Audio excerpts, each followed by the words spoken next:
주일 3부 예배에 오신 청년 여러분 또 성도 여러분을 주님의 이름으로 환영합니다. 오늘 이렇게 텅텅 비었죠? 앞에서 행사해서 그런가요? 네, 오늘따라 평소에 2분의 1밖에 안 되는 것 같은데 곧 오시겠죠? 이제 저희 이렇게 많이 계시진 않지만 지금은 주위 분들과 인사 나누시면 좋겠습니다. 함께 예배함이 기쁨이라고 주위 분들이랑 인사했으면 좋겠습니다. 여러분의 이 귀한 시간을 이 주말 오후, 세상의 관점에서 보면 일요일 오후라는 이 귀한 시간을 이 시간 하나님께 예배하러 오신 여러분들의 이 마음을 하나님께서 기뻐하시는 줄 믿습니다. 저희 먼저 예배를 시작할 때 기도하심으로 예배를 시작하고 싶은데요, 같이 기도하실 분들은 자리에서 같이 일어나시겠습니까?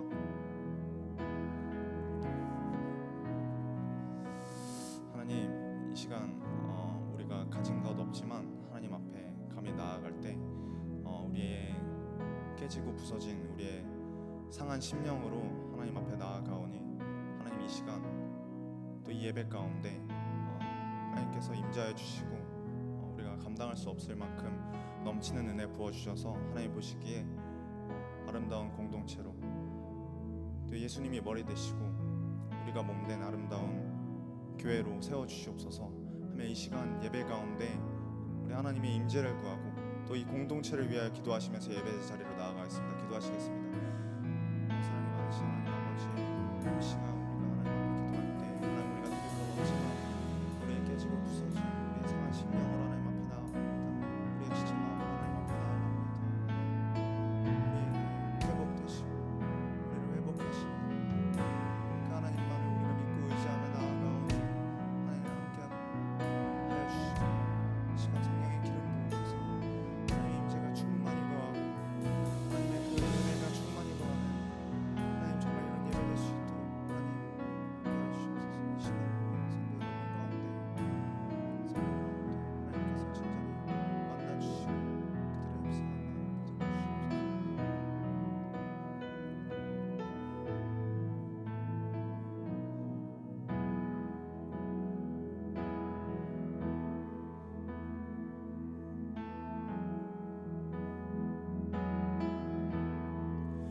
예수 안에 소망 있네, 내 빛과 힘 나의 노래, 환난 중에 도우시는 주 나의 견고한 반석, 크신 사랑, 크신 평화, 두려움에서 날 건지네, 내 위로자, 내 모든 것 주 사랑 안에서 리라.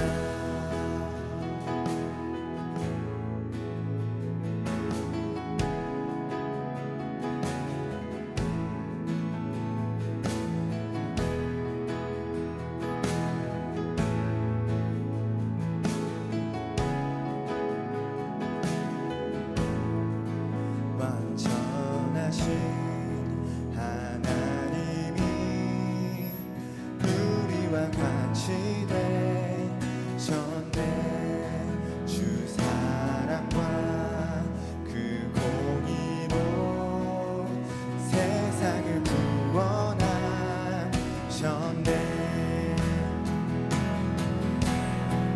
십자가에 주 달리사 그 진노를 거두셨네, 내 모든 죄 감당하신 주 내 안에 살리라.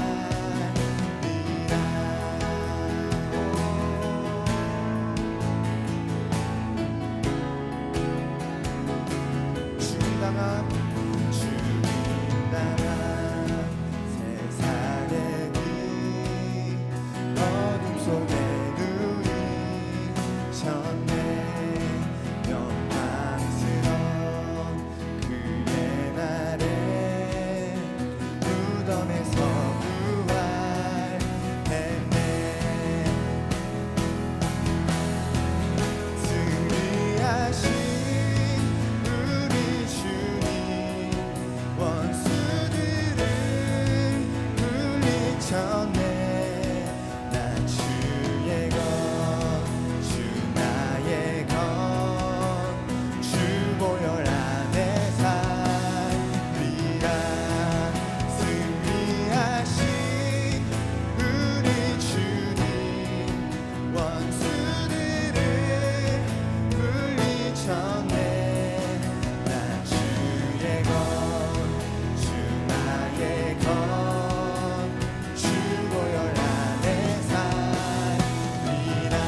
속에 두려움 없네.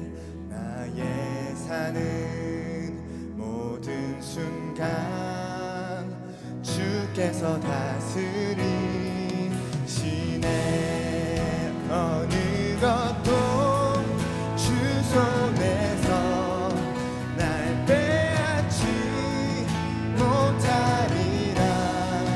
주 오실 날 기다리며 주 능력 안에서 미라. 어느 것도 주 손에서 날 빼앗지 못하리라. 주 오실 날 기다리며 주 능력 안에서 미라.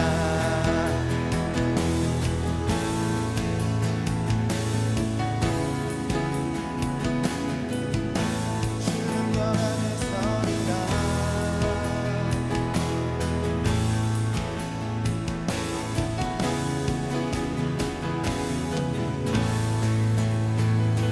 할렐루야. 주님께 박수로 나아갑시다.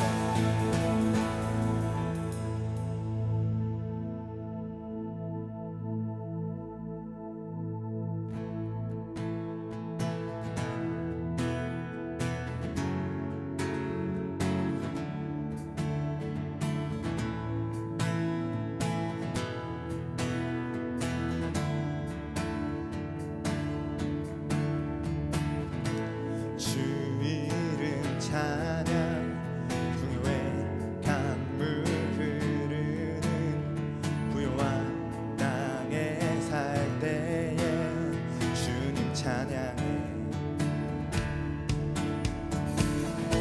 주 이름 찬양 거칠은 광야와 같은 인생길 걸어갈 때도 주님 찬양해. 모든 축복 주신 주님 찬양하리. 어두운 날이 다가와도 난 외치리. 주의 이름을 찬양해. 주의 이름을 주의 이름을 찬양해. 영화로운 주 이름 찬양. 정말 주 이름 찬양. 주 이름 찬양. 햇살이 나를 비추고 만물이 새롭게 될 때 주님 찬양해. 주 이름 찬양. 가는 길 험할지라도 고통이 따를지라도 주님 찬양해. 모든 축복 주신 주님 찬양하리. 어두운 날이 다가와도 난 외치리. 주의 이름을 찬양해. 주의 이름을 주의 이름을 찬양해.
주께서 다스리네 내 삶을 주께서 다스리네 내 삶을 주께서 일하시네 지금도 주께서 일하시네 내 삶에 주께서 다스리네 내 삶을 주께서 다스리네 내 삶을 주께서 일하시네 지금도 주께서 일하시네 내 삶에 주님만 의지해요 주님만 의지해요 주님만 의지해요 예 주님만 의지해요 주님만 의지해요 주님만 의지해요 예 주님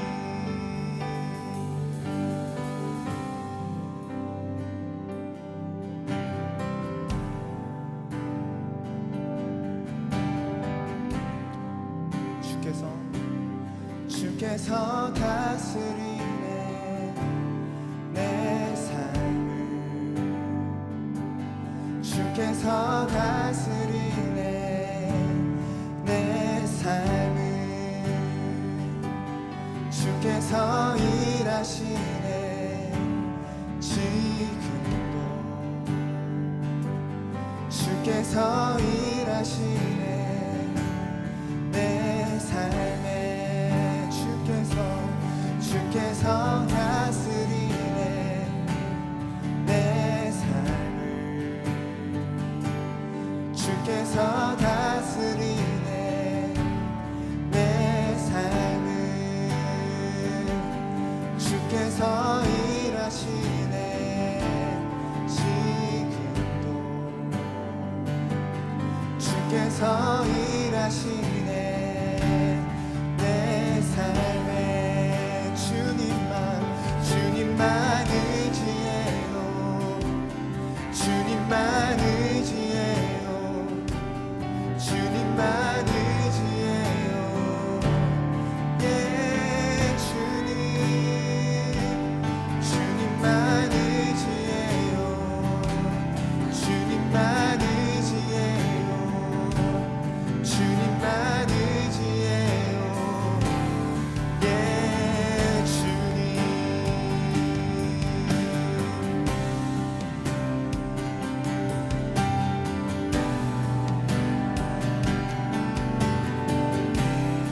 주께서 다스리네 주께서 다스리네 이 땅을 주께서 다스리네 이 땅을 주께서 일하시네 이 순간 주께서 일하시네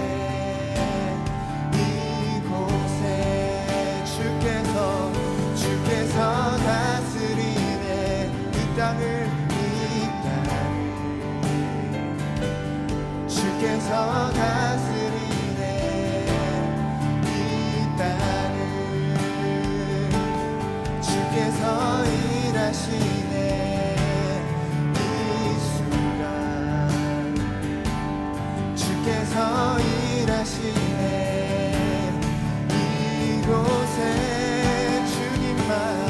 주님만 예배요 주님만 예배요 주님만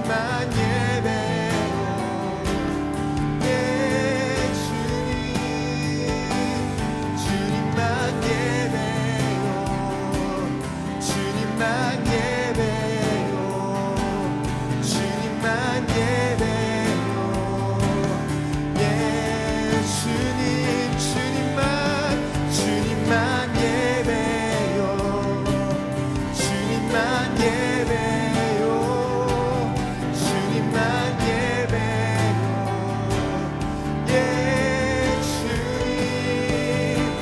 주님만 예배요 주님만 예배요 주님만 예배요 예 주님 우리가 예배합니다 주님만 예배요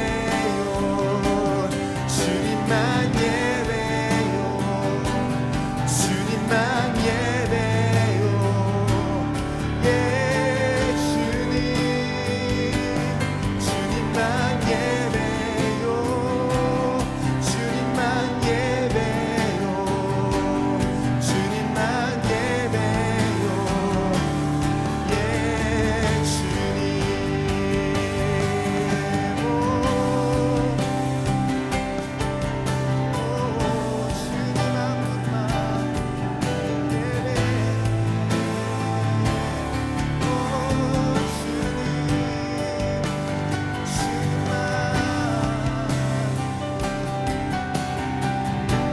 주님만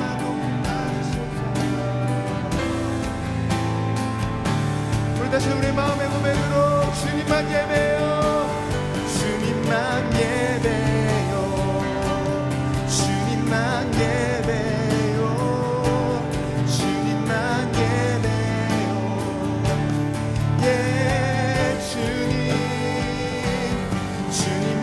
예배요 주님만 예배요 주님만 예배요 예 주님만 예배요 주님만 예배요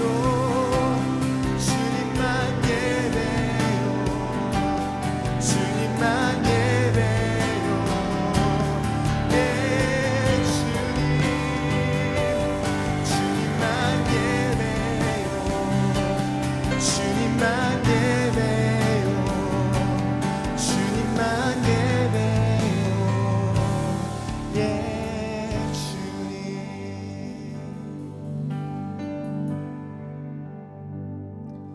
주께서 다스리네 내 삶을 주께서 다스리네 내 삶을 주께서 일하시네 지금도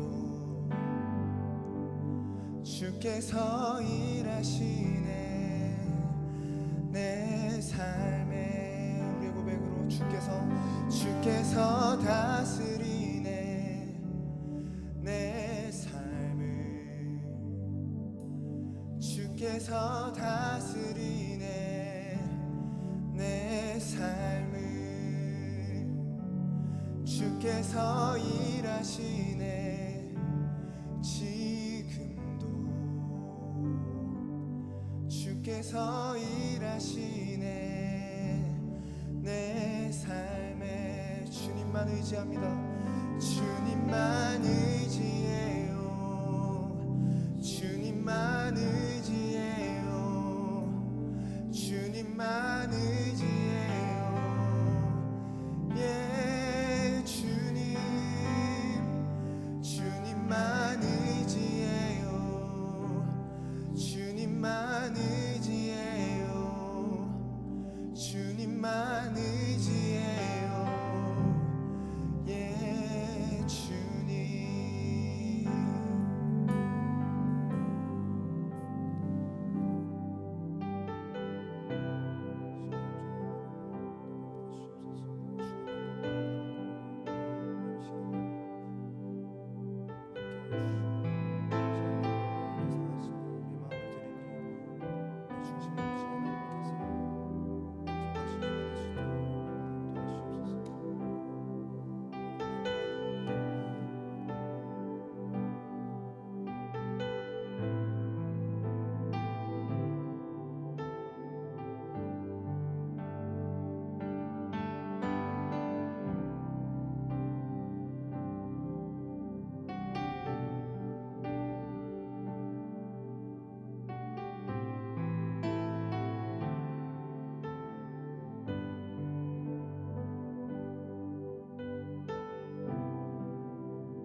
다 같이 사도신경 하심으로 우리의 신앙을 고백하도록 하겠습니다.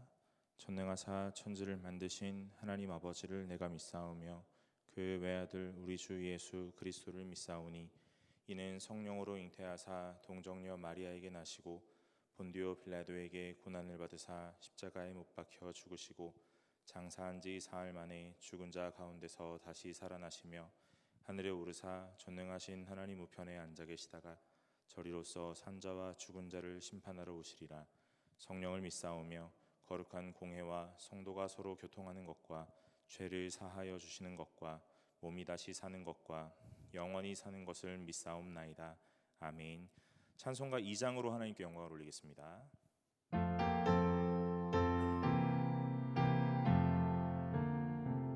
찬양 성부 성자 성령 성삼위일체께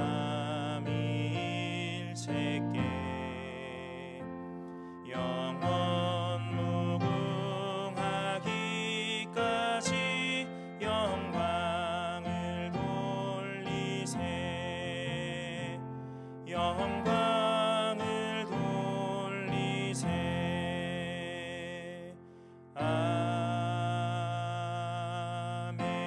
아멘. 이 시간 김지호 형제 나오셔서 우리를 위해서 대표 기도해 주시겠습니다.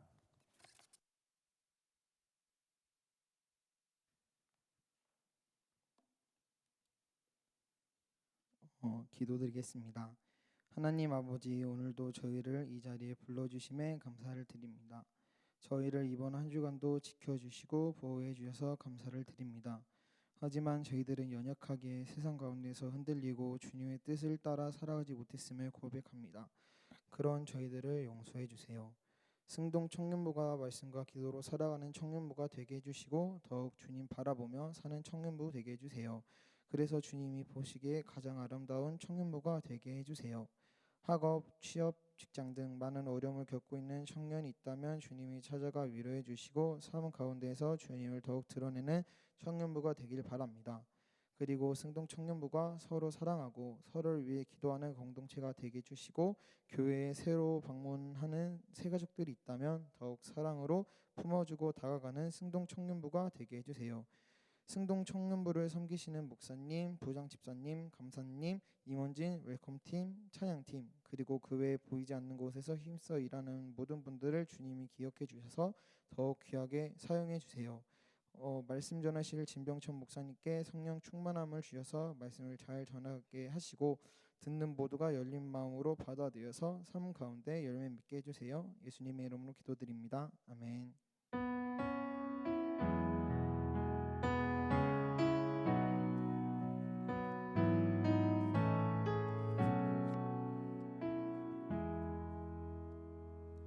오늘 함께 나눌 말씀 누가복음 9장 57절부터 62절까지의 말씀입니다.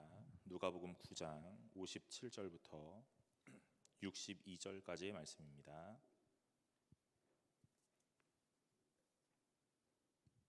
누가복음 9장 57절부터 62절까지의 말씀입니다. 다 찾으신 줄로 알고 제가 한 절 여러분이 한 절 교독하도록 하겠습니다. 길 가실 때에 어떤 사람이 여짜오되 어디로 가시든지 나는 따르리이다. 계속해서 이르시되 여우도 굴이 있고 공중의 새도 집에 있으되 인자는 머리 둘 곳이 없도다 하시고 또 다른 사람에게 나를 따르라 하시니 그가 이르되 나로 먼저 가서 내 아버지를 장사하게 허락하옵소서. 죽은 자들로 자기의 죽은 자들을 장사하게 하고 너는 가서 하나님의 나라를 전파하라 하시고 또 다른 사람이 이르되 주여 내가 주를 따르겠나이다마는 나로 먼저 내 가족을 작별하게 하소서. 예수께서 이르시되 손에 쟁기를 잡고 뒤를 돌아보는 자는 하나님의 나라에 합당하지 아니하니라 하시니라. 아멘. 오늘은 총신대학교 신학대학원 예배학 교수님이신 주종훈 목사님께서 그리스도를 따르는 삶의 유익과 과제라는 제목으로 말씀을 전해주실 겁니다. 나오실 때 우리 큰 박수로 환영하도록 하겠습니다.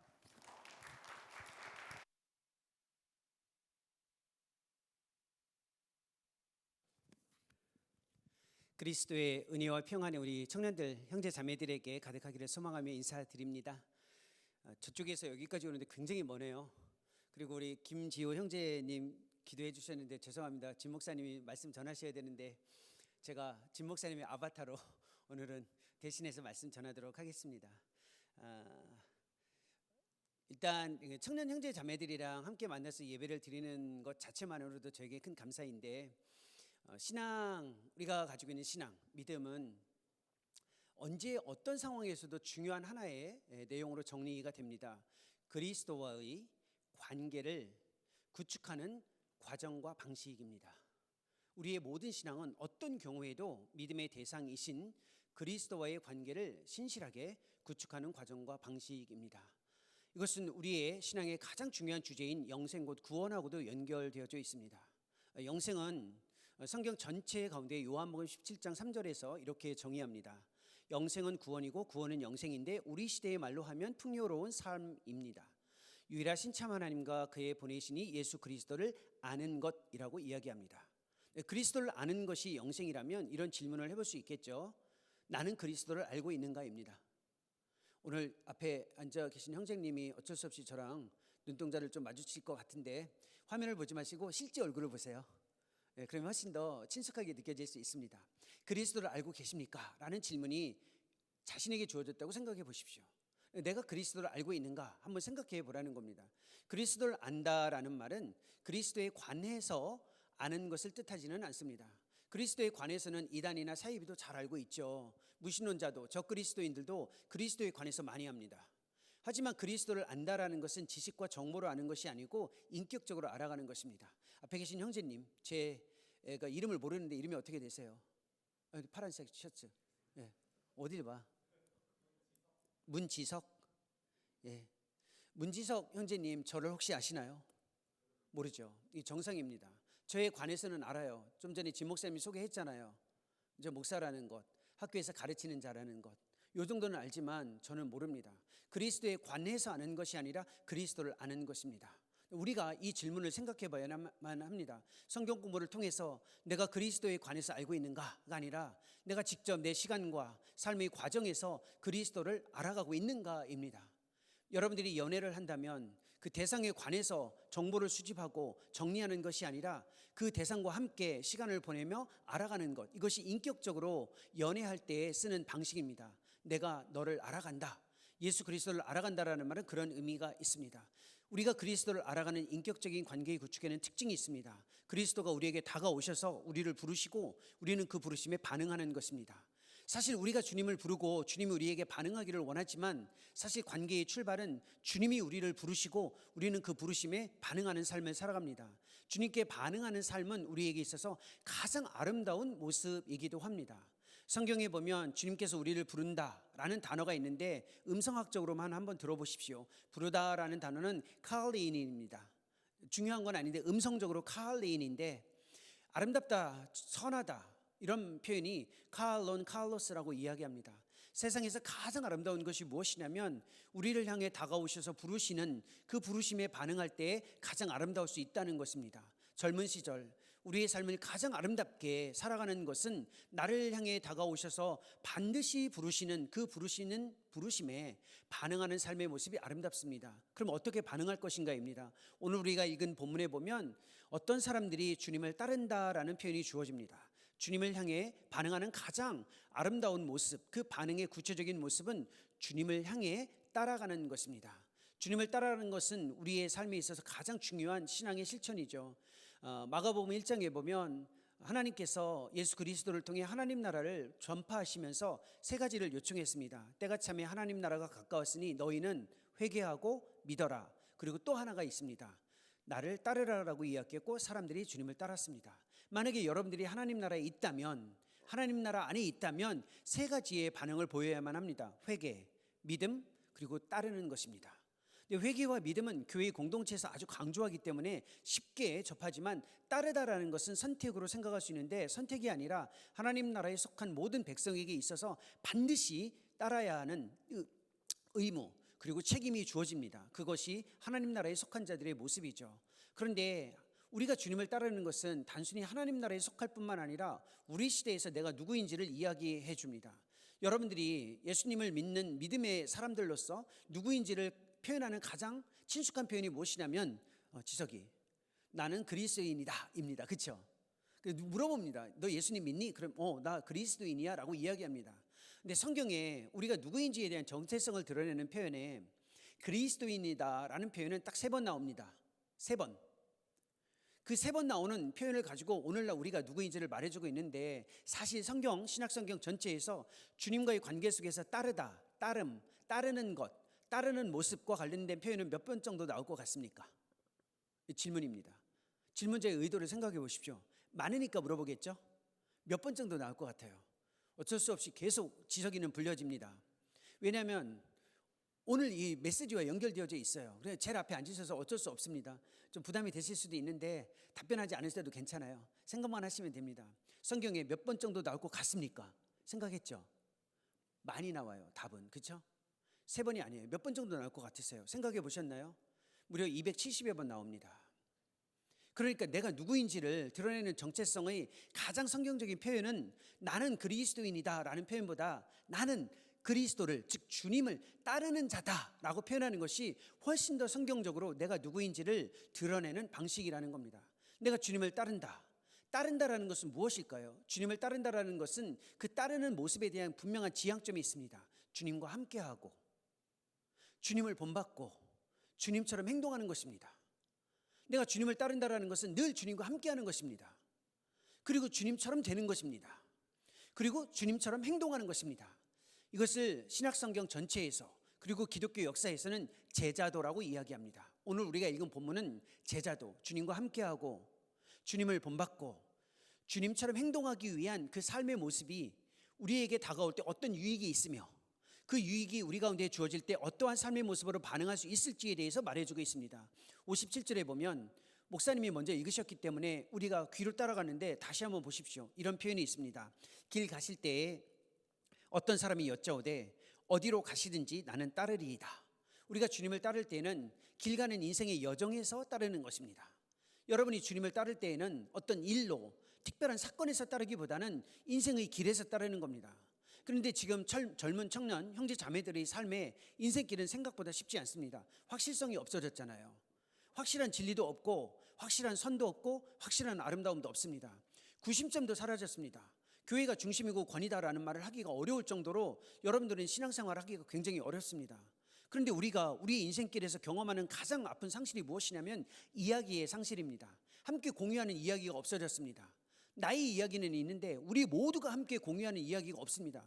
그래서 내 이야기를 옆에 있는 친구가 들어줬으면 좋겠지만, 앞에서 목사님이 매 주일마다 하나님의 말씀의 이야기를 제시할 때는 관심이 있는 듯 하지만 마음속에 깊이 들어오지 못하는 이유가 있습니다. 여러분의 문제가 아니라 우리의 삶의 문제입니다. 우리 시대에는 함께 공유하는 이야기를 쉽게 인정하지 않습니다. 그런 때 나타나는 현상이 하나 있어요. 함께 공유하는 이야기가 없으면 항상 2가지에 집중합니다. 팩트 체크를 하는 겁니다. 무슨 말만 하면 이게 사실입니까? 그게 사실이에요? 그게 사실입니까? 이런 생각이 마음속에서 주어집니다. 목사님, 저는 한 번도 그런 팩트체크 같은 거 안 해봤습니다 라고 하시면 반대의 현상이 있는데, 그게 바로 음모론입니다. 무슨 말만 하면 음모를 생각합니다. 오늘 또 목사님이 저렇게 이야기하시는 거 보니까 뭔가 뒤에 숨겨진 의도가 있을 거야. 그 끝에 뭔가를 얘기하시려고 그러겠지. 항상 보면 그 진리의 가르침에 집중하기보다는 음모를 생각합니다. 누군가가 말만 하면 이 2가지, 팩트체크냐 음모냐에 기울어져 있습니다. 그게 우리 시대의 삶입니다. 이런 상황 속에서 어떤 사람이라고 이야기합니다. 주님을 따르는 자는 제자인데 왜 본문에서는 어떤 사람이라고 이야기할까요? 제자가 주님을 따르는 게 아니라 주님을 따라야 제자가 되기 때문에 어떤 사람이라는 겁니다. 이 어떤 사람의 고백은 사실상 우리 모두의 고백이고, 예수님 편에서는 너희 모두가 이 어떤 사람 가운데 있을 수 있다라는 겁니다. 우리 시대에 주님과의 관계 속에서 이 어떤 사람처럼 이런 고백을 했으면 좋겠습니다. 어디로 가시든지 나는 따르리이다. 이게 주님과의 관계에서 가장 중요한 동사입니다. 우리가 주님과의 관계에 어디에 집중하냐면 finding, 찾는 데에 집중합니다. 주님과의 관계 속에서 많은 청년들이 젊은 20대와 30대를 살아가면서 내가 주님과의 관계를 맺는 이유가 있습니다. 주님, 저를 어디로 부르셨습니까? 무슨 일로 부르셨습니까? 주님이 저를 부르신 그 자리를 찾고 싶습니다. 그게 하나님의 뜻이라면 그 일에 집중하고 싶습니다. 그래서 항상 주님과의 관계에 우리의 삶에 주어지는 핵심 동사는 following이 아니라 finding입니다. 주님은 그걸 바꾸라는 겁니다. 찾기 위해서 나를 따르지 말고 나를 따르면 너의 길이 찾아진다입니다. 그러니까 주님과의 관계 속에서 여러분들이 특별히 주의할 것이 있어요. 주님을 따르다 보면 주님이 나를 부르신 길이 나에게 찾아지는데 우리는 찾기 위해 주님께 가까이 합니다. 그러면 주님이 은혜를 주셔서 무엇인가를 찾을 수 있어요. 그럼 찾고 난 다음에 주님과의 관계가 없습니다. 왜? 다 했잖아요. 찾았으니까. 주님이 원하시는 것은 네가 무슨 일을 해도 괜찮다. 나를 따른다면, 나를 따르는 방식으로만 살아간다면 무슨 일을 해도 괜찮다입니다. 따라서 우리에게 중요한 핵심, 정말 어려운 주제예요. 우리 20대를 30대를 살아가면서 내가 무엇인가에 찾는 거에 집중하고 싶은데 주님은 나를 따르는 거에 집중하라고 말씀하시기 때문에 그렇습니다. 주님을 따르는 그 과정에서 찾아지는 은혜가 우리에게 주어지는 것이 무엇인지를 생각해야 되는데 이 어떤 사람의 고백이 나온 배경을 이해하면 훨씬 더 선명하게 이 의미를 알 수 있습니다. 오늘 읽은 9장 57절의 본문의 배경은 46절부터 출발합니다. 46절은 이런 표현이 있어요. 그냥 성경 보시면 되는데 제자들 중에 누가 큰지라는 변론이 주어졌습니다. 당시에 예수님을 따르던 제자가 몇 명이었어요? 지석이 12명이에요. 어려운 질문이 아니기 때문에 이건 부담이 없을 거예요. 그렇죠? 12명이 순서를 정했다라는 겁니다. 여러분들 청년들이 있는데 순서를 정한다. 사람이 많으니까 순서 정하기가 쉽지 않은데 12명이 순서를 정했어요. 근데 이 순서를 정하는 게 그 당시로서는 지극히 자연스러웠습니다. 랍비라는 스승을 따르는 제자들은 항상 순서를 정했어요. 그 당시의 문화였습니다. 예수님도 순서를 정하는, 즉 비교와 경쟁을 통해서 순서를 정하는 것에 대해서 문제를 삼지는 않습니다. 여러분이 신앙생활할 때 경쟁사회, 비교하는 거, 이거는 하나님이 원하시는 것이 아니야 라고 할 수 있는데 떠날 수는 없어요. 우리의 고정값입니다. 우리의 삶은 늘 항상 비교와 경쟁을 통해서 순서를 정합니다. 대학 시절 그랬잖아요. 직장 생활도 마찬가지입니다. 여러분의 삶에 살아가는 환경을 보십시오. 우리 시대를 가리켜, 이제 청년들이니까 제가 조금 전문적인 언어를 조금 써도 되나요? 영어를 써도 괜찮아요? 허락받고 쓸게요. 우리 시대, 우리가 살아가는 우리 시대를 가리켜 meritocracy라고 이야기합니다. merit, 그 다음에 cracy예요. meritocracy라는 말은 경쟁 중심 사회라는 뜻입니다. 무엇인가 경쟁에 의해서 우위를 정하고 순서를 정하는 사회라는 겁니다. 근데 이게 불공평하다라는 거죠. 처음부터 경쟁선상에서 좋은 위치에 있는 사람이 있고 그렇지 못한 사람이 있습니다. 그러니까 늘 항상 우리는 힘들어요. 이 경쟁사회를 떠날 수는 없어요. 예수님도 이 경쟁사회를 완전히 떠나서 살아가라 이런 말씀을 하신 적은 없습니다. 그러니까 비교하고 경쟁하는 것 속에서 우리가 영적으로 우리 스스로를 준비해야 되는데 그것이 무엇이냐면 우리의 삶을 무너뜨리지 못하도록 우리 스스로의 내면에서 비교와 경쟁사회에서 영적으로 살아가는 건데 그것이 무엇이냐면 질투와 연민을 주의하는 겁니다. 여러분이 주님을 따를 때 가장 힘든 게 뭐냐면 질투와 연민이에요. 근데 질투는 비교적 괜찮아요. 왜냐하면 부러워도 티를 잘 안 내요. 이게 훈련된 겁니다.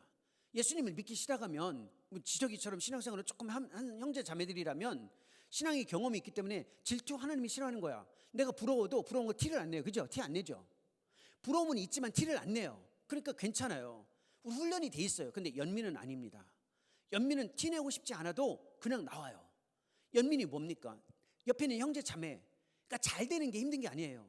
옆에 있는 형제 자매들이 잘 되는데 왜 나는 안 되냐는 거예요. 저 친구가 저런 대가를 받고 있는데 왜 나는 그 대가가 없느냐. 저 친구가 받는 처우가 괜찮은데 왜 나에게는 없느냐는 거예요. 저 기회가 저 형제 자매에게는 가는데 왜 나에게는 오지 않느냐는 거예요. 그러니까 옆에 있는 친구가 잘 돼서 힘든 게 아니에요.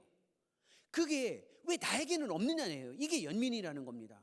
이 연민에 한번 사로잡히면 주님께 나가는 데 있어서 주님을 따르는 데 있어서 굉장히 힘듭니다. 여러분이 지금 주님을 따를 때 가장 힘든 게 비교와 경쟁 사회 속에서 여러분의 내면을 잡고 있는 이 연민 때문에 그렇습니다.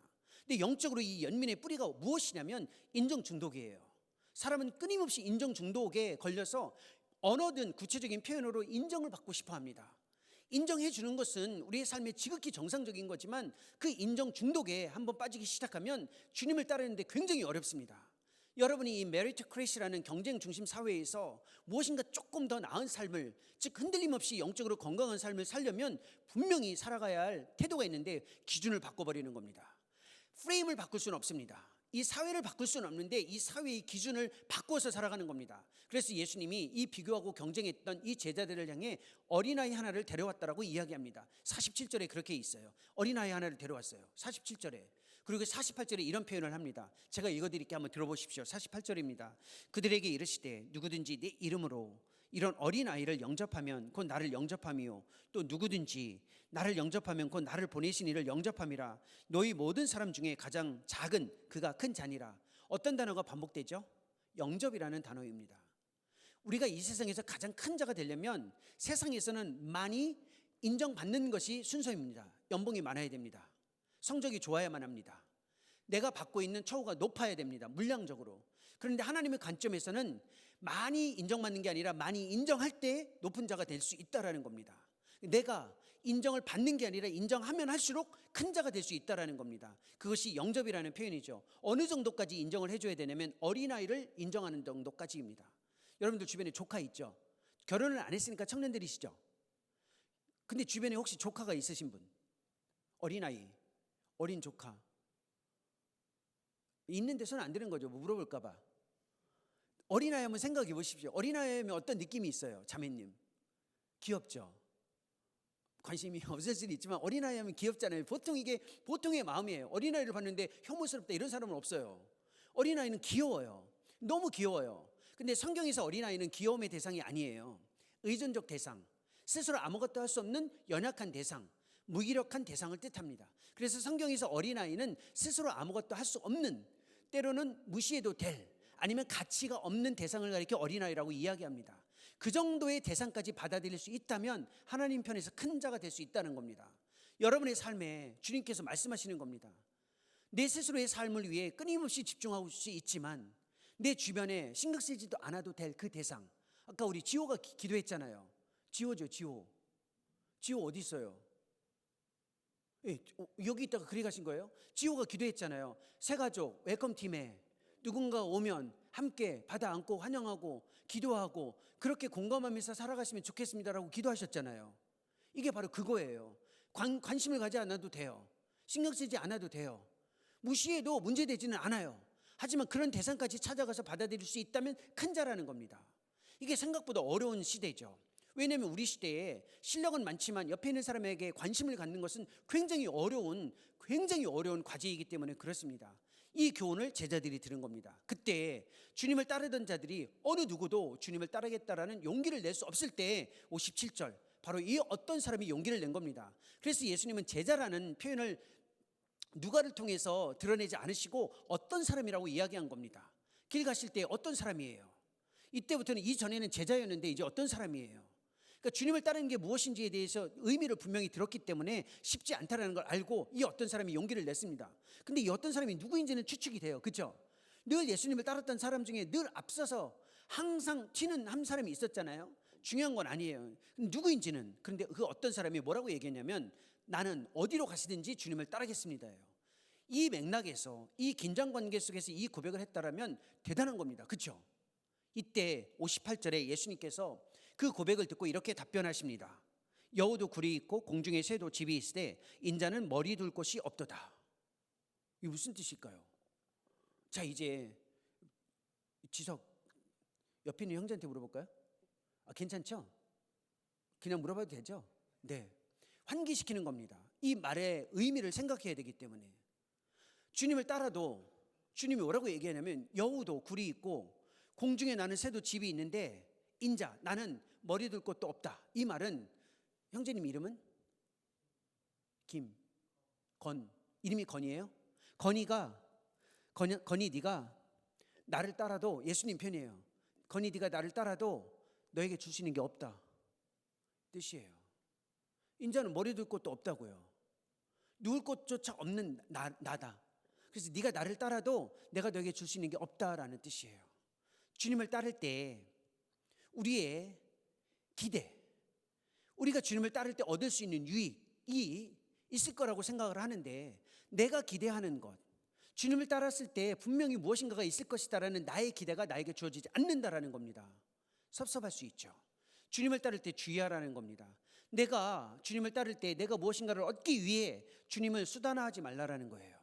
주님을 따를 때 이거 주님 따르면 주님이 나에게 이것 좀 해주시겠지 이렇게 수단화하지 말라라는 거예요.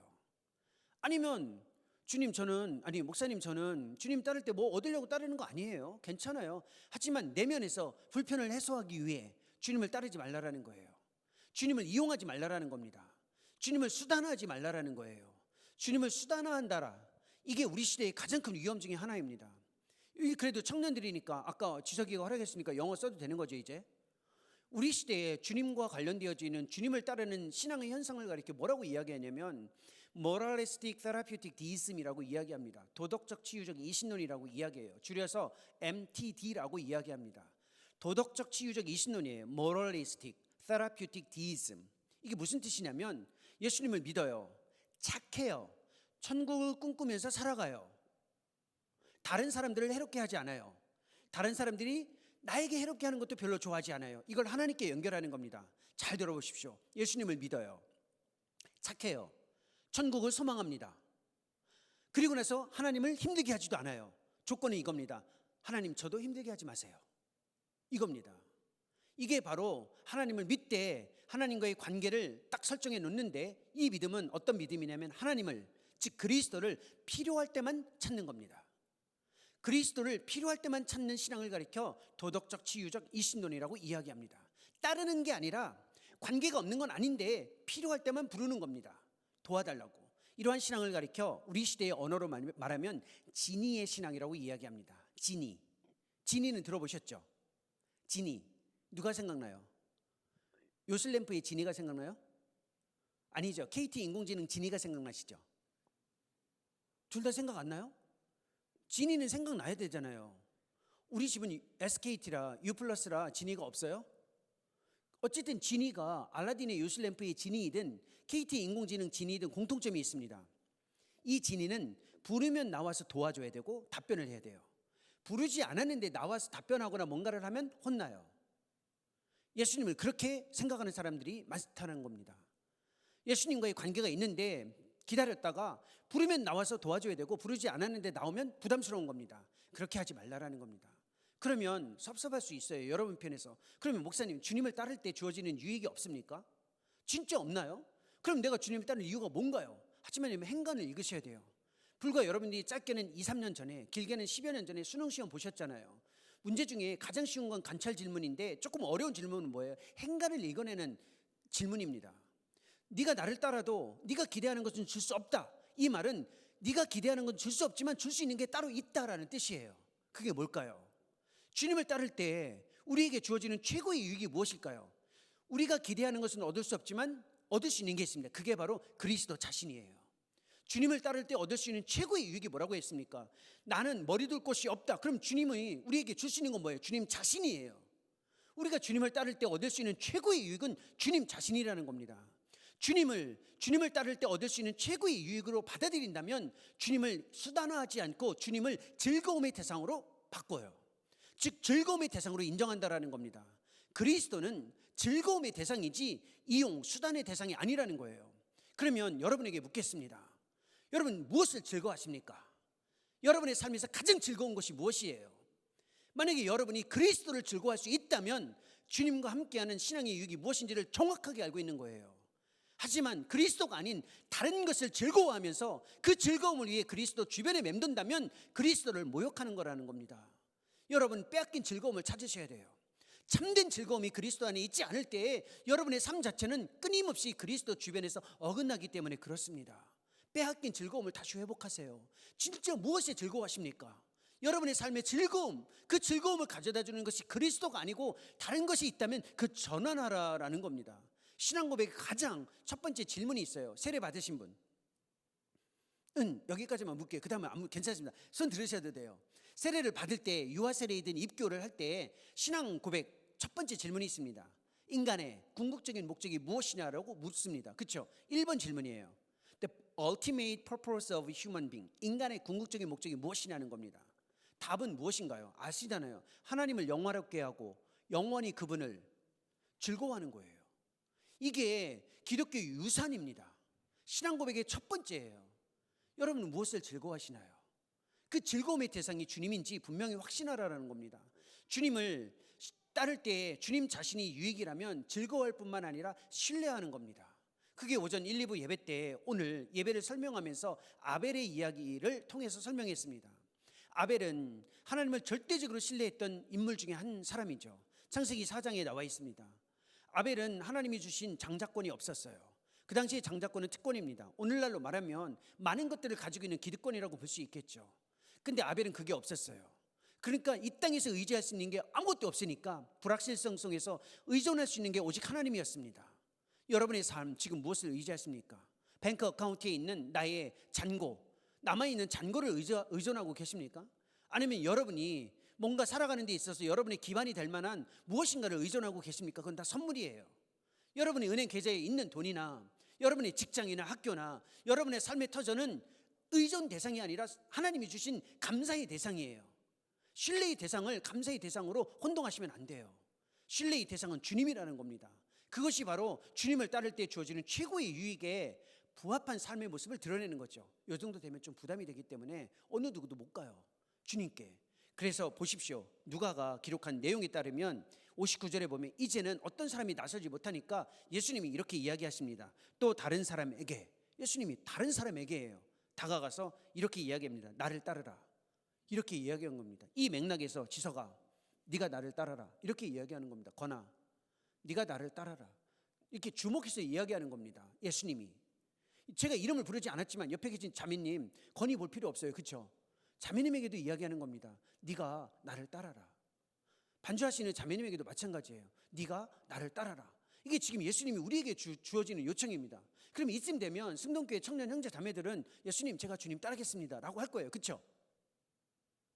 그렇죠? 제가 일면식도 없었던 사람이 와가지고 자꾸 질문하고 말 시키니까 부담스러워서 너무 죄송한데요. 근데 한번 생각을 해보세요. 여러분 같으면 그래도 주님 제가 따르겠습니다라고 얘기하지 않을까요? 근데 이 사람이 뭐라고 했는지 한번 보십시오. 59절에 뭐라고 했는지. 그가 이르되 나로 먼저 가서 내 아버지를 장사하게 허락하옵소서. 근데 갑자기 왜 아버지 장사한다라는 얘기가 나올까요? 뭐냐면 우선순위의 문제입니다. 우선순위를 정해놓고 가겠다라는 거예요. 왜냐하면 죽은 자를 장례하는 것은 최고의 우선순위 1번입니다. 주님을 따를 때 우선순위에 집중하면 시간 관리에 집중하게 됩니다. 근데 시간 관리가 예수님을 따를 때 있어서 최고라고 생각하는 것은 이 세상의 자기개발 논리에 스스로를 가두는 겁니다. 우리가 주님을 따를 때 중요한 건 시간 관리가 아니에요. 타임 매니지먼트는 자기개발의 방식입니다. 주님을 따를 때에는 시간 관리가 아니라 집중력 관리예요.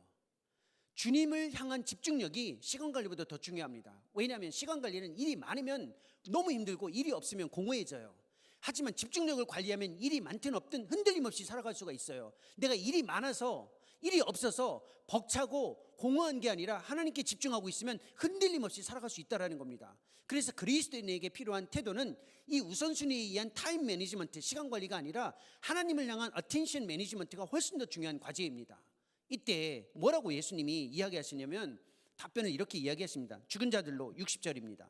죽은 자들로 자기의 죽은 자들을 장사하게 하고 너는 가서 하나님의 나라를 전파하라. 예수님이 이야기하셨어요.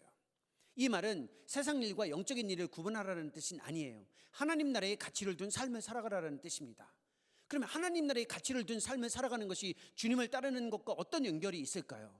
이 사람의 답변을 통해서 확인해 볼 수 있습니다. 뭐라고 얘기했냐면 59절에 먼저 가서 아버지를 장사하게 허락해 달라고 했습니다. 먼저 가서 아버지가 죽었다는 게 아니라 아버지가 죽고 나면 정리하고 그때 주님을 따르겠습니다.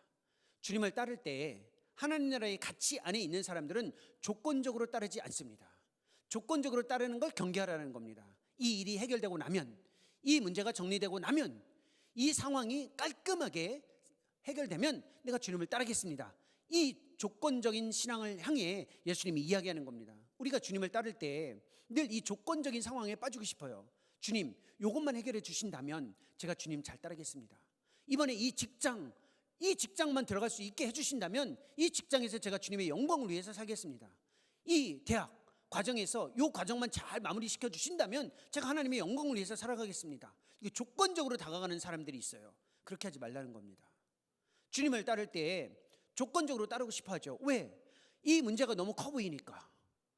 이 문제가 해결되고 나면 주님을 따를 수 있을 것 같은데 실제는 그렇지 않습니다. 그게 성경의 법칙이에요. 이스라엘 백성들 힘들고 어려울 때마다 어떻게 기도했어요? 주님, 우리 한 번만 도와주십시오. 먹을 것이 없는데 이 일용할 양식 한 번만 주십시오. 주의 은혜를 경험하고 주를 따르겠습니다. 다 원점으로 돌아갔습니다. 저도 마찬가지예요. 제가 몇 살로 보이시나요? 중요한 질문은 아닌데 여러분들보다는 나이가 많아요.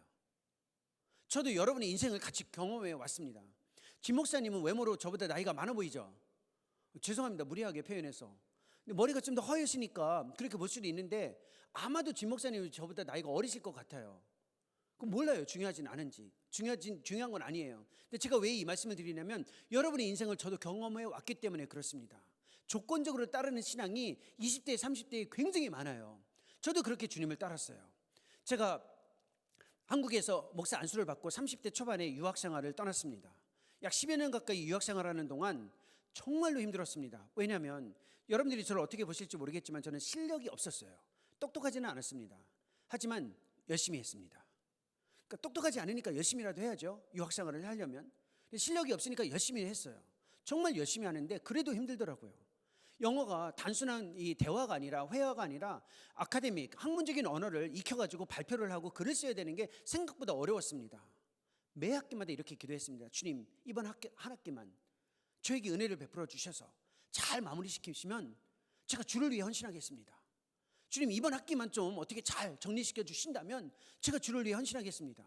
마지막에 제가 어떻게 기도했는 줄 아세요? 하나님이 매 학기마다 은혜를 주셨고 저는 똑같은 원점으로 돌아갔으며 마지막에 이렇게 기도했습니다. 졸업 논문 심사를 앞두고 주님, 제가 이 졸업 논문 학위 논문 패스하지 못하면 다시 원점으로 돌아가서 지금까지 9년의 기간의 유학이 아무것도 안 되는데 어떻게 할까요? 주님, 이것만 한번 도와주십시오. 그럼 제가 주를 위해 남은 인생 정말 헌신하겠습니다. 그리고 혹시 주님 오시려거든 좀 천천히 오십시오. 제가 학위 받은 다음에 오십시오. 학위 받고 제가 주님을 섬기겠습니다. 영광은 받으셔야 하지 않겠습니까? 이렇게 말도 안 되는 기도를 했어요. 얼마나 우습습니까? 여러분, 제가 얼마나 형편없는 인간입니까? 내 학위 하나 받고 그거 인정받으려고 주님 오시는 문제까지 거들먹거리면서 기도를 했다. 이게 저의 인생이었습니다. 그리고 나서 제가 케냐에 처음 들어가서 사역을 했죠. 어떻게 사역했을 것 같으세요? 똑같은 선교사였습니다. 변함없이 매번 이것만 해결해 주신다면, 이 문제만 해결해 주신다면 똑같은 사람입니다. 제가 그리고 나서 키예프로 올라갔습니다. 우크라이나에서 선교사로 사역하는 동안 변함없이 똑같은 기도를 했습니다. 지금도 마찬가지예요. 그러면서 제가 마음속에 드는 그 간절한 고백이 하나 있습니다. 주님, 이제는 조건적으로 주님을 따르지 않고 지금 이 순간 아주 작은 일에서라도 주님을 따랐으면 좋겠습니다. 기도 제목이 바뀌는 거예요. 왜냐하면 작은 일에서 주님을 따라야 조건적이지 않고 큰 일이 주어졌을 때 주님을 따를 수 있기 때문에 그렇습니다. 조건적인 사람들의 특징이 있어요. 신앙이 조건적인 사람들은 큰 일, 인정받는 일에만 집중하고 있다는 거예요. 작은 일에서 주님을 만나려고 하지 않아요. 하지만 여러분들이 진짜 주님을 따르고 여러분의 삶을 새롭게 하시려면 작은 일에 집중하셔야 돼요. 작은 일에서 주님을 따르면 큰 일이 주어져도 주님을 따를 수 있어요. 조건적인 사람들의 대부분은 작은 일에 집중하지 못해요. 하지만 하나님의 관점에서 보면 작은 일이 굉장히 중요해요. 에서를 생각해 보십시오. 팥죽 한 그릇 때문에, 죽 한 그릇 때문에 인생이 망가졌잖아요. 죽 한 그릇이 뭐라고요? 사울은 한 나라의 왕이었습니다. 그런데 젊은 청년 하나 질투하다가 인생이 망가졌어요.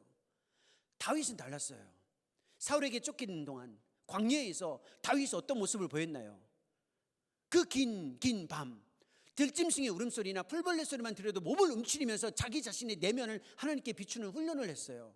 작은 생각, 작은 감정, 작은 욕망 하나를 하나님께 연결했다라는 겁니다. 여러분의 삶의 자리에서 지극히 작은 것 하나, 지극히 작은 것에 집중하지 못하면 큰 일이 주어져도 주님을 따를 수가 없어요. 그러니 조금 힘들더라도 조건적으로 주님을 따르려고 애쓰지 마시고 지극히 작은 것 하나에서, 내가 맡은 그 작은 것 하나에서 주님을 따르는 훈련을 하는 겁니다. 내 마음에 주어진 생각, 내 마음에 주어진 감정, 내 마음에 주어진 이 욕망이 하나님을 향해 가고 있는가, 그 작은 것을 살피라는 겁니다. 이게 기독교 신앙의 표현으로 solitude, 고독이라고 하는 겁니다. 내면에서 지극히 작은 것을 하나님과 연결하는 훈련을 하지 못하면 큰 일이 주어져도 주님을 따르기는 어렵습니다. 제가 좀 전에 말씀드렸던 것처럼 케냐에서 선교사를 사역을 했습니다. 그때 작은 일에 대한 소중함을 그때 깊이 경험했습니다.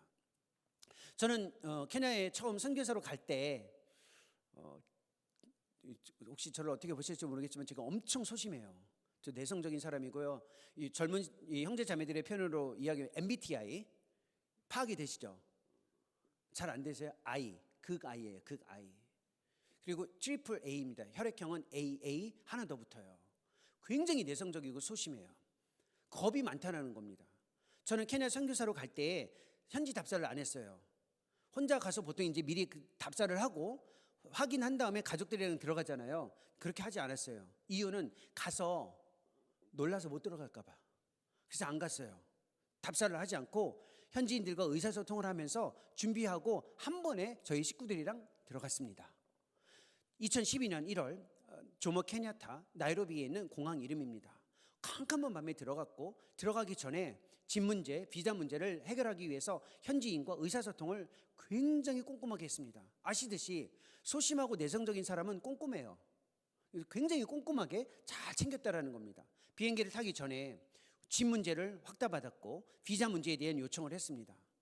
깜깜한 밤에 들어가기 때문에 하루를 쉬고 다음날 아침에 가서 현지 그 직원에게 이렇게 이야기했습니다. 우리가 도착했으니 집을 달라. 그런데 지금도 생생합니다. 그 직원이 저에게 이렇게 이야기해요. 너를 주려고 했던 집 누가 급하게 찾아서 다른 사람 줬다. 말이 안 되죠. 말이 안 되는 게 현실이에요. 그때 제가 너무 당혹스러웠습니다. 왜냐하면 한국과 미국의 시스템 안에서 살던 사람이었기 때문에 그 말이 저에게는 이해가 되지 않았어요.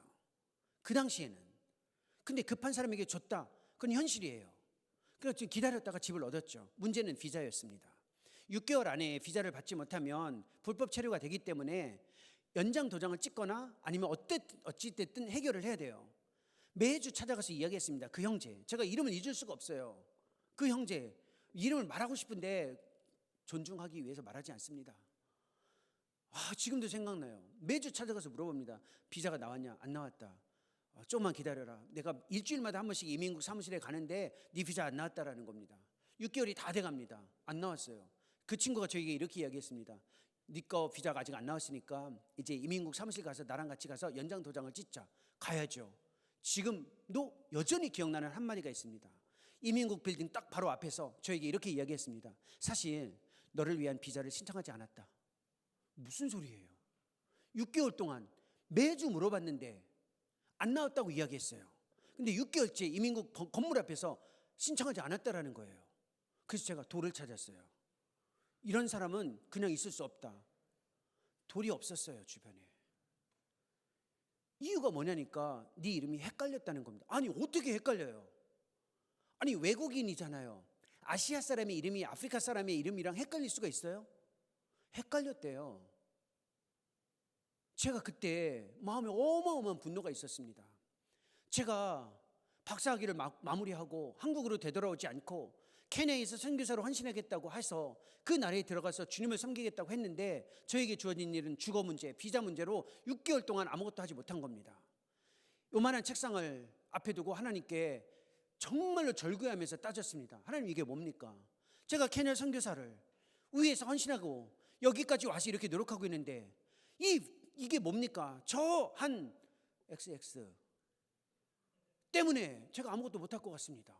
이걸 어떻게 정리시켜 주십시오. 사람도 아니에요. 이걸 정리해달라고 기도를 했어요. 제가 그 간절한 기도 앞에 주님이 저에게 이렇게 말씀하셨어요. 내면에서 야, 너 저 사람 때문에 힘들지? 케냐 선교사 하고 싶은데 너무 힘들지? 그럼 너 저 한 사람만 받아라. 그러면 너 케냐 선교사 할 수 있다. 마음이 바뀌어지는 마음의 음성이 들렸어요.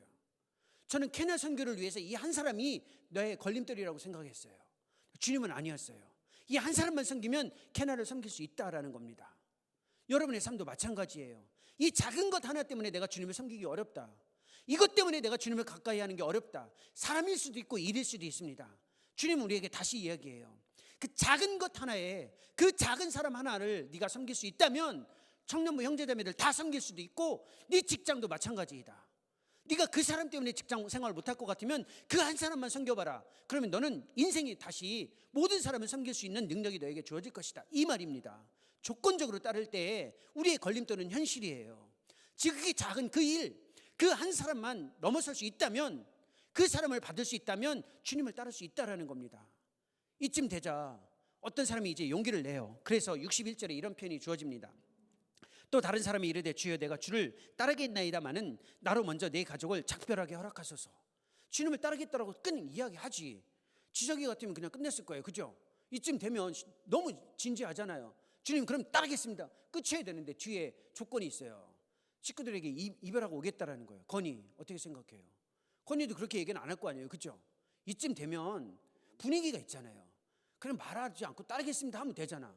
근데 작별하고 오겠대 가족들이랑. 그러면 가족하고 작별하겠다라는데 그거 못 시켜줘요? 아니 지석이 한번 생각해 보세요. 예수님이 이 정도는 들어줘야 되잖아요. 근데 답변이 참 이상해요. 그게 62절이에요.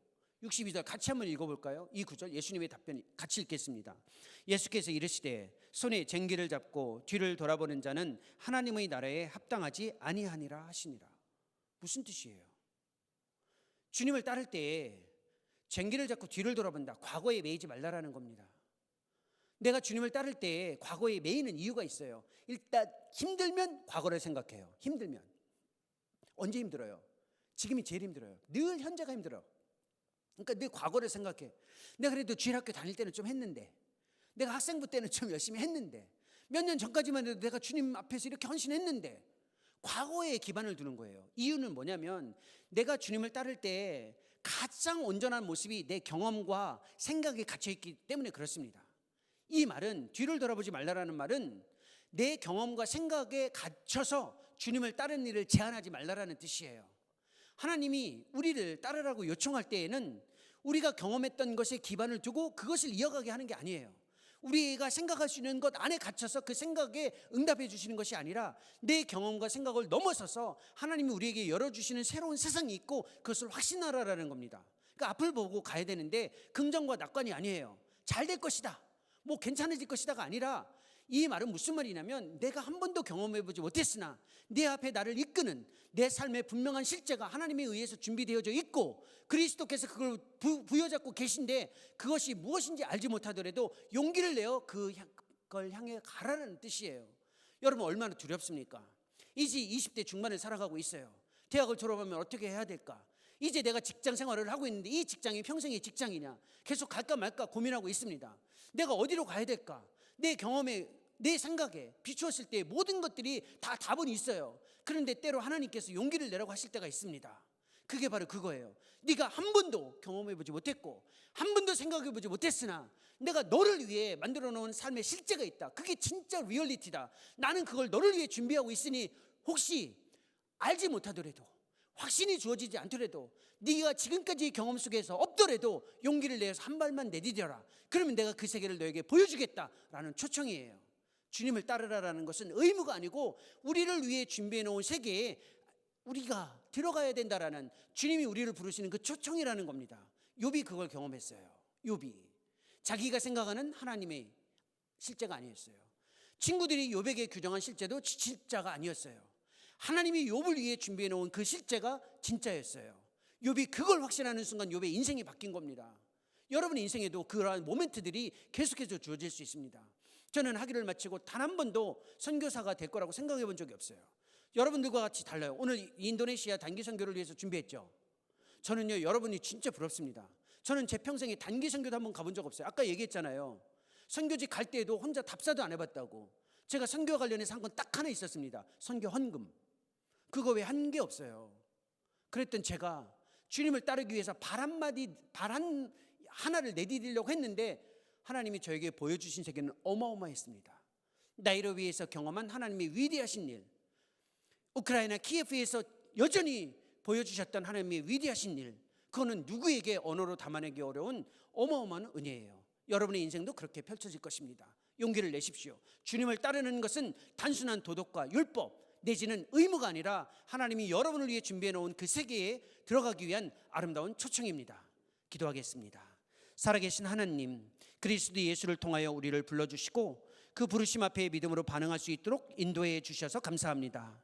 주님을 따를 때에 주어지는 유익이 우리가 기대하는 것이 아니더라도 주님 자신이 유익임을 확신하며 따르게 해 주옵소서. 즐거움의 대상으로 분명히 하게 하시고 조건적으로 주님을 따르지 않으며 작은 일에서도 주님을 따르게 하시고 우리 앞에 놓여져 있는 모든 삶의 가능성이 하나님으로부터 그리스도 예수 안에서 확실히 준비되어져 있음을 확신하여 용기 있게 한 걸음 한 걸음 살아갈 수 있도록 은혜를 베풀어 주옵소서. 예수님의 이름으로 기도합니다.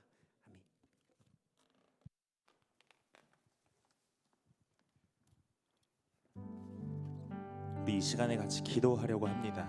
오늘 목사님 통해서 주신 말씀 잘 기억하면서 우리 같이 기도할 텐데 이렇게 기도 제목을 좀 드릴게요. 하나님, 오늘 우리 인생에 진정한 즐거움을 찾게 해 주십시오.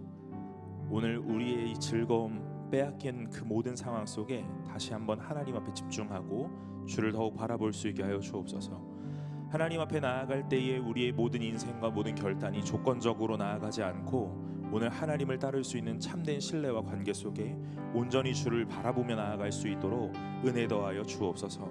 하나님, 우리의 인생에서 과거에 매이지 않고 오늘 하나님이 우리에게 펼치실 그 미래를 바라보며 오늘 확신하고 신뢰하여 더욱더 주의 은혜 가운데로 참여하는 자가 될 수 있게 하여 주옵소서라고 이 시간 우리 다 같이 한 목소리로 기도하며 나아갑시다.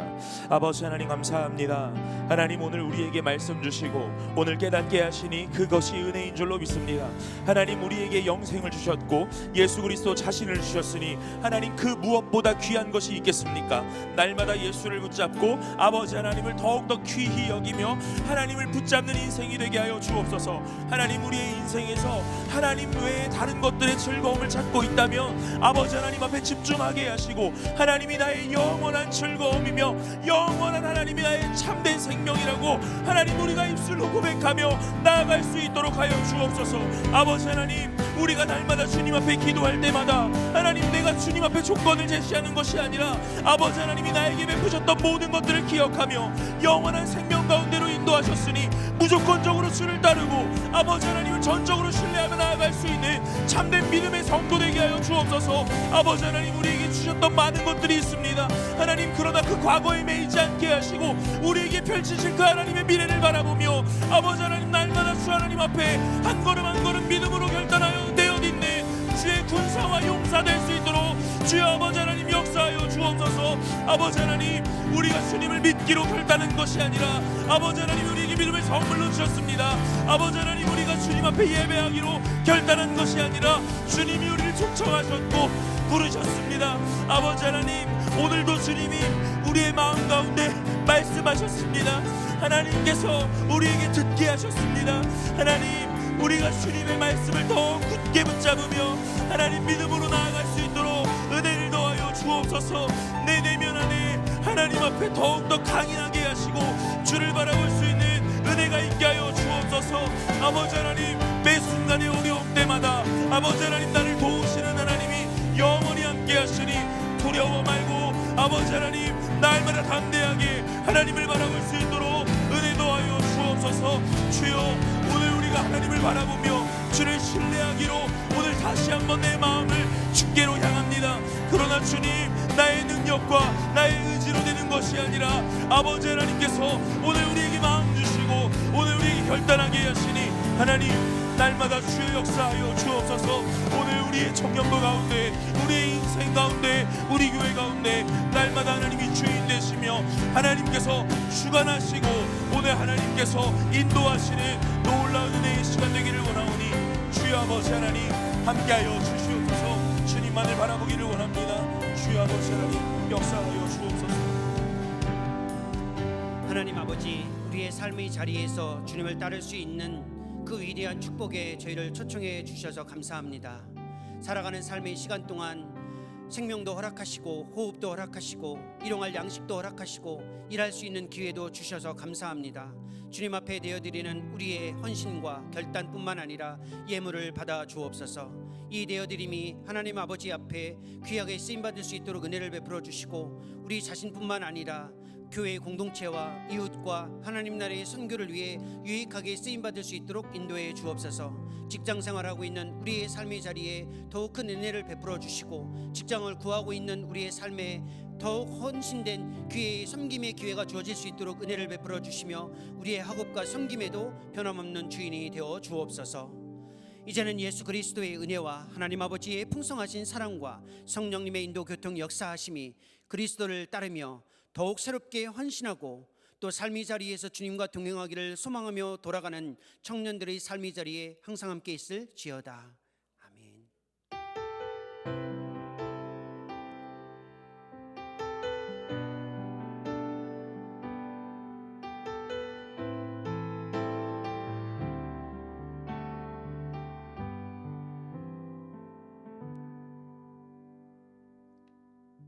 네, 광고 시간입니다. 오늘도 예배 자리에 나오신 모든 분들을 예수님의 이름으로 환영합니다. 교회 소식 안내드리겠습니다. 9월 한 달은 주일 예배 선교를 오늘 3부 예배를 설교해 주신 충신대학교 신학대학원 예배학 교수 주종은 목사님께서 해주십니다. 오늘 예배해 주신 목사님께 다시 한번 감사를 드립니다. 다음으로 3분기 정교인 철야 금요 기도회가 9월 12일 금요일 승도 기도원에서 오후 10시부터 있습니다. 다 함께 참여하여 나라와 교회와 가정을 위하여 함께 기도하여 응답받는 시간 되시길 바랍니다. 다음으로 계속해서 승동지 원고 모집을 진행하고 있습니다. 발행 예정인 승동 원고집을 계속해서 모집하고 있으니 성도님들의 많은 관심과 참여 바랍니다. 제출 시간과 제출처는 아래와 같고 문의는 김서우 집사님께 해주시면 되십니다. 다음으로 청년부 소식입니다. 청년부 감사와 사랑의 나눔 부스 운영을 은혜 가운데 마쳤습니다. 함께 준비해 주신 모든 분들께 감사를 드립니다. 다음으로 청년부 문화 강좌가 9월, 10월 매주 토요일 진행 예정입니다. 추가로 공지와 신청 안내가 추후 있을 예정이니 청년부원들의 많은 참여 바랍니다. 마지막으로 내일 군대를 가는 지체가 있습니다. 김지호 형제 잠시만 앞으로 나와 주시겠어요? 네, 오늘 특별히 지호 형제 어머님도 이 자리에 나오셨다고 하시는데요. 내려오셨나요? 네, 잠시만 앞으로 나와 주시면 감사하겠습니다.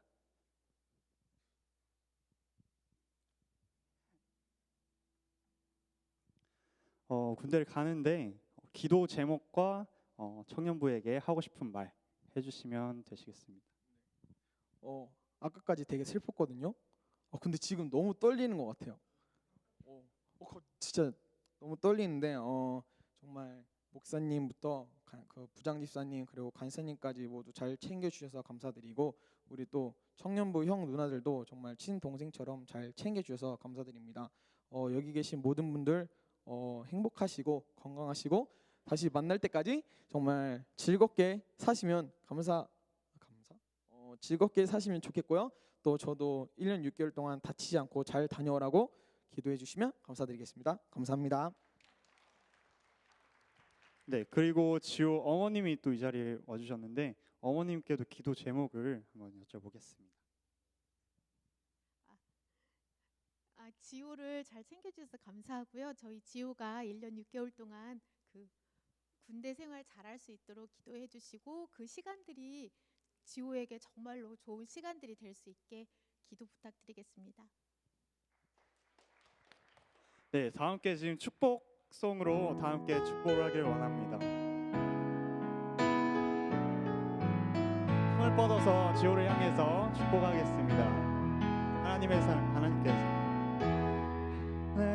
사랑이 당신의 삶 가운데 가득하기를 축복합니다. 하나님의 은혜가 우리 가운데 가득하길 기도합니다. 다시 한번. 하나님의 사랑이 지호 삶 가운데 가득하기를 축복합니다. 하나님의 은혜가 지호 가운데 가득하길 기도합니다. 네, 웰컴 팀과 저희 임원진에서 준비한 선물이 있어서 지금 드리겠습니다. 감사합니다. 네, 마지막으로 목사님께서 기도해 주시고 제가 기도하겠습니다. 하나님 감사합니다. 하나님이 사랑하시는 아들 아버지 하나님 지금까지 지켜주시고 보호하여 주셨다가 또 나라의 이 국방의 의무를 하기 위하여 잠시 떠났는데 하나님 그 시간에도 함께 하시고 날마다 함께 하시는 그 하나님을 매 순간마다 느끼며 보고 오늘 경험하여 아버지 하나님 앞에 참되게 따르는 주의 제자 되게 하여 주시옵소서. 오늘 그를 길렀던 부모님 눈물로 뿌려 날마다 기도하였는데 아버지 하나님 그 시간 동안 오늘 그 마음에 허한 마음 없게 하시고 날마다 아버지 하나님께서 채우시는 은혜 속에 보호하심도 경험하게 하여 주시옵소서. 우리가 다시 만나는 그날 더욱더 단단하게 신앙생활하며 오늘 은혜를 고백할 수 있는 참된 주의 백성 되기를 소망하오니 이 시간 함께 하시기를 원하며 모든 말씀 예수 그리스도의 이름으로 기도드리옵나이다. 아멘. 잘 다녀오세요. 네, 이상이고요. 마침송으로 예배를 마치겠습니다.